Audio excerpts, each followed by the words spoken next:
Bom dia, queridos irmãos e amigos. É um prazer estar com vocês nesta manhã para juntos meditarmos um pouco na palavra de Deus e ganharmos fortalecimento para a nossa fé. Você que está saindo para o trabalho, eu talvez não sei que hora que você está assistindo esse vídeo, mas o meu desejo é que realmente nesse pequeno momento você possa ter uma reflexão, um despertar e que o Espírito do Senhor possa tocar na sua vida, a fim de que você continue crescendo no Evangelho de Cristo e conhecendo o amor verdadeiro do Senhor.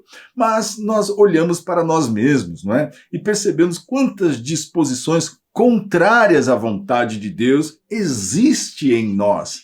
E então nós começamos a aprender a lutar contra elas, a resistir todas estas coisas. E o apóstolo Pedro também escreve sobre isso, a necessidade de nós estarmos resistindo às paixões dos homens que corrompem a vontade de Deus. Isso está em 1 Pedro, no capítulo 4, no verso 1 e 2. Está escrito assim: Ora, tendo Cristo sofrido na carne, armai-vos vós também do mesmo pensamento, pois aquele que sofreu na carne deixou o pecado, para que, no tempo que vos resta na carne, já não vivais de acordo com as paixões dos homens, mas segundo a vontade de Deus.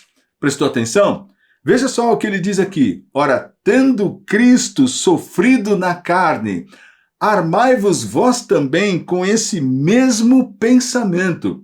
Então, nós todos sabemos que Jesus sofreu, não é? No caminho da via cruz, da via dolorosa, até a cruz, a crucificação, de tanta dor, foi realmente maltratado e sofreu para nos libertar do pecado, do domínio do pecado, de não sermos mais escravos do pecado. Foi por isso que Jesus sofreu. Então o apóstolo aqui diz o seguinte: vocês devem manter esse pensamento também na vossa mente. Só que ele usa uma expressão aqui militar: armai-vos. Quem é que se arma? Quem é que toma a arma? Alguém que vai lutar, alguém que vai guerrear, alguém que vai resistir, alguém que vai defender. Então, da mesma maneira, você deve se armar com este pensamento. Ele diz assim: armai-vos também vós do mesmo pensamento. Assim como Cristo resistiu, assim como ele sofreu na carne, não é? Nós também estamos sofrendo nesse tempo presente, nessa sociedade corrupta e estragada, não é? Mas devemos permanecer com esse pensamento. Por quê? Assim como aquele que sofreu deixou o pecado, para que no tempo presente, então, ele está retificando aquilo que eu disse no princípio, Jesus morreu na cruz, para que nesse tempo presente, o tempo que nos resta na carne, já não vivamos mais de acordo com as paixões dos homens, mas segundo a vontade de Deus. Então veja só, existe algo que luta contra nós todos os dias, que são as paixões dos homens. O que são as paixões dos homens? Todas as coisas que os homens praticam e que são completamente fora e excluídas da vontade de Deus. A perversidade, a mentira, o engano, a falsidade, a hipocrisia, a religiosidade e tantas coisas que estão acontecendo nesse tempo. A lista é gigante, não é? Citei só algumas coisas, mas que são paixões humanas, que refletem realmente o orgulho, o egoísmo e a vontade do homem de dominar, de controlar, de ser Deus. Nós não somos Deus. Nós somos a sua criação. Somos os seus filhos. E diante disso, precisamos nos posicionar, olhando para o nosso Senhor Redentor Jesus Cristo, que assim como ele sofreu na carne para justamente vencer o pecado, agora, nós que estamos vivos, enquanto estivermos vivos, já não vivamos mais dominados, controlados pelas paixões dos homens, pelas paixões da carne. Mas o que ele diz? Para que nós possamos fazer a vontade de Deus, mas segundo a vontade de Deus.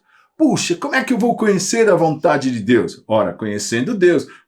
Mas como eu vou conhecer Deus? Através da sua palavra. É impossível que um cristão tenha intimidade com Deus e com o Espírito Santo sem conhecer a própria palavra inspirada pelo Espírito Santo, pelo Senhor.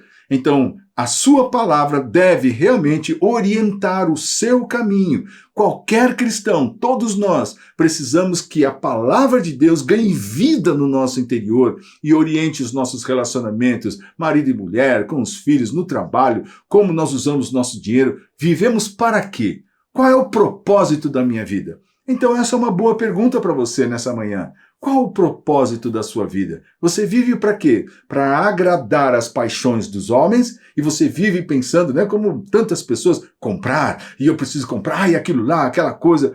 Olha, é interessante achar coisas bonitas, mas você vive para isso? Você está sempre falando em comprar, e você está sempre falando de dinheiro, e você está sempre falando dessas coisas que estão no mundo. São as paixões dos homens. É o que está escrito na Bíblia. São as paixões dos homens. Estas coisas controlam a sua vida? Você é feliz por causa destas coisas? A sua alegria se encontra quando você compra alguma coisa? É necessário refletir nessas coisas, porque o propósito da nossa vida não pode ser neste mundo, precisa ser no céu. Não esqueça disso. Busque diante do Senhor esse entendimento, para que você conheça o Senhor e, como ele disse aqui, viva exatamente segundo a vontade de Deus.